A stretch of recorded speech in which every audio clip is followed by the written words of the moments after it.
अभी हम बात करने जा रहे हैं दो स्टॉक के बारे में जिसका रिजल्ट रिलीज हो चुका है और एक में आपको 5% की गिरावट यहां दर्ज हो रही है। इनमें सुजलॉन एनर्जी में 5% की गिरावट दर्ज हो रही है। वहीं बाल गोपाल कॉमर्शियल में 10% की जो उछाल है वो आज देखने को मिला है। तो चलिए देखते हैं कि इन दोनों का रिजल्ट किस तरह का मेंशन किया गया है और दोनों का प्राइस यहाँ पे सेम ही देखने को मिल रहे हैं, क्योंकि आप यहाँ देख सकते हैं कि 20 रुपये के आसपास बाल गोपाल कॉमर्शियल का प्राइस ट्रेड कर रहा है। वहीं सुजलॉन एनर्जी का 19 रुपये के आसपास इनका प्राइस ट्रेड कर रहा है। तो चलिए सबसे पहले हम सुजलॉन एनर्जी को पिक कर लेते हैं और दोनों का रिजल्ट 2 बजे के बाद ही रिलीज किया गया है। और यहाँ देख सकते हैं ये सुजलॉन एनर्जी का कंसोलिडेटेड डेटा है और ये जो फिगर है ये इन करोड़ में है। तो फ्रेंड्स, सुजलॉन एनर्जी ने जो अपना टोटल इनकम पोस्ट किया है ऑपरेशन से और अदर इनकम से वो 1361 करोड़ 68 लाख का, जबकि पिछले क्वार्टर में 1699 करोड़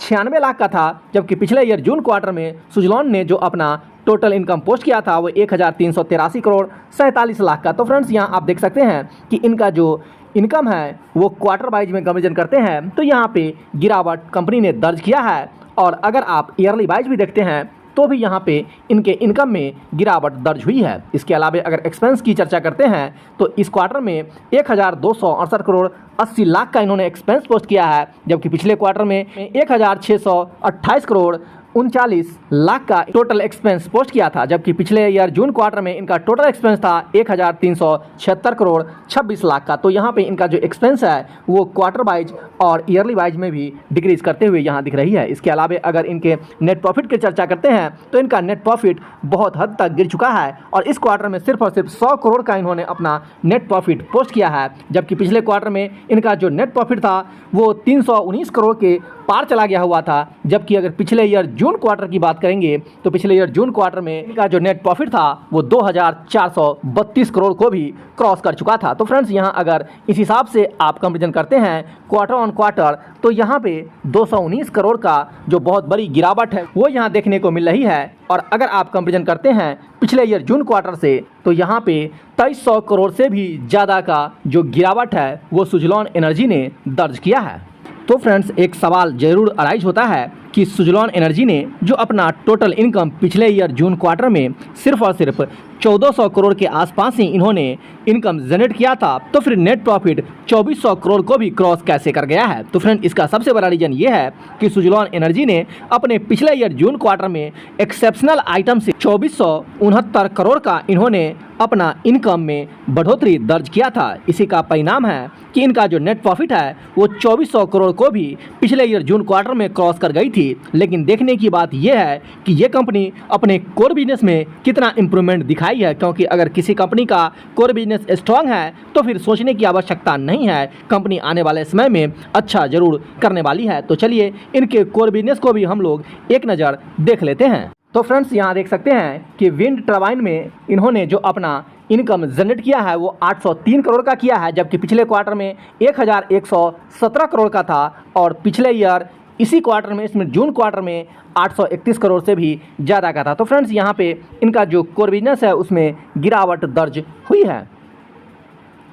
इसके अलावा अगर ऑपरेशनल सर्विस की बात करते हैं तो इससे सुजलॉन एनर्जी को जो बिजनेस जनरेट हुई है वो यहाँ पे आप देख सकते हैं कि 493 करोड़ और पिछले क्वार्टर में 502 करोड़, जबकि पिछले ईयर जून क्वार्टर में 453 करोड़। तो यहाँ पे माइनिंग करते हैं इनके कोर बिजनेस की तो बहुत बड़ी गिरावट यहाँ पे होते हुए नहीं दिख रही है। तो फ्रेंड्स, इनका जो कोर बिजनेस है वो अभी भी स्ट्रांग है। तो आप ऐसा नहीं कह सकते हैं कि इस बार इनका जो रिजल्ट प्रेजेंट किया गया है वो बहुत ही बेकार प्रेजेंट किया गया है। नहीं फ्रेंड्स, थोड़ी सी गिरावट तो अवश्य दर्ज हुई है, लेकिन उतनी बड़ी गिरावट नहीं दर्ज हुई है जितनी कि हम लोग इसमें देख रहे हैं। लेकिन फ्रेंड्स, अगर आप सिर्फ और सिर्फ इनके नेट प्रॉफिट पे नज़र रखेंगे तो आपको लगेगा कि सुजलॉन एनर्जी ने इस क्वार्टर में 2000 करोड़ से भी ज़्यादा का गिरावट दर्ज किया है, लेकिन ऐसा कुछ नहीं है। ये कंपनी एक्सेप्शनल आइटम से अपने इनकम को पिछले ईयर जून क्वार्टर में जनरेट किया था, क्योंकि आप यहाँ देख सकते हैं कि इनका कोर बिजनेस पिछले क्वार्टर में जो प्रॉफिट जनरेट किया था, इट मीन्स इनकम जनरेट किया था वो 1408 करोड़ का और इस क्वार्टर में 1409 करोड़, इट मीन्स 1 करोड़ का तो यहाँ पे जंप ही देखने को मिल रहा है अगर पिछले ईयर जून क्वार्टर से तुलना करते हैं तो फ्रेंड्स। लेकिन पिछले मार्च क्वार्टर से तुलना करेंगे तो यहाँ पे थोड़ी सी गिरावट अवश्य दर्ज आपको होते हुए दिखेगी, लेकिन इनका कोर बिजनेस अभी भी स्ट्रांग है। तो चलिए फ्रेंड्स, बात करते हैं अगले स्टॉक की और पिक करते हैं बाल गोपाल कॉमर्शियल लिमिटेड की। और यहाँ पे बाल गोपाल का डेटा लगा हुआ है और ये जो फिगर है ये इन लाख में है, लेकिन इसे हम करोड़ में कन्वर्ट करके आपके सामने प्रेजेंट करेंगे ताकि आपको समझने में आसानी होगी। फ्रेंड्स, बाल गोपाल के द्वारा जो टोटल इनकम पोस्ट किया गया है रेवेन्यू फ्रॉम ऑपरेशन से और अदर इनकम से, वो 307 करोड़ 63 लाख का, जबकि पिछले क्वार्टर में इन्होंने माइनस में अपने इनकम को शो किया था और 273 करोड़ के आसपास इन्होंने अपना इनकम माइनस में प्रेजेंट किया था, जबकि पिछले ईयर जून क्वार्टर में इनका जो टोटल इनकम था वो 120 करोड़ 46 लाख का था। वहीं अगर इनके एक्सपेंस की बात करेंगे तो इनका एक्सपेंस इस क्वार्टर में 98 करोड़ 3 लाख का हुआ है, जबकि पिछले क्वार्टर में इनका टोटल एक्सपेंस था वो 116 करोड़ 99 लाख का था, जबकि पिछले ईयर जून क्वार्टर में इनका जो टोटल एक्सपेंस था वो 111 करोड़ 16 लाख का था। इसके अलावा अगर नेट प्रॉफिट की चर्चा करते हैं तो बाल गोपाल कॉमर्शियल ने जो अपना टोटल नेट प्रॉफिट पोस्ट किया था पिछले क्वार्टर में वो 377 करोड़ 65 लाख का किया था, वो भी कंपनी को लॉस हुआ था, जबकि इस क्वार्टर में कंपनी लॉस से फिर प्रॉफिट में आ जाती है और 160 करोड़ 52 लाख का ये कंपनी प्रॉफिट पोस्ट कर रही है, जबकि पिछले ईयर जून क्वार्टर में इनका जो टोटल नेट प्रॉफिट था वो 43 करोड़ 30 लाख का था। तो फ्रेंड्स, अगर आप क्वार्टर वाइज कंपेरिजन करते हैं, इट मीन्स पिछले क्वार्टर से, तो यहाँ पे बहुत बड़ी सुधार कंपनी ने दर्ज किया है और कंपनी जहाँ 370 करोड़ लॉस में थी वहीं कंपनी डायरेक्ट 160 करोड़ प्रॉफिट में आ जा रही है। और इसी का रीज़न है कि बाल गोपाल का जो आज शेयर प्राइस है वो 10% अपर सर्किट में क्लोज किया है।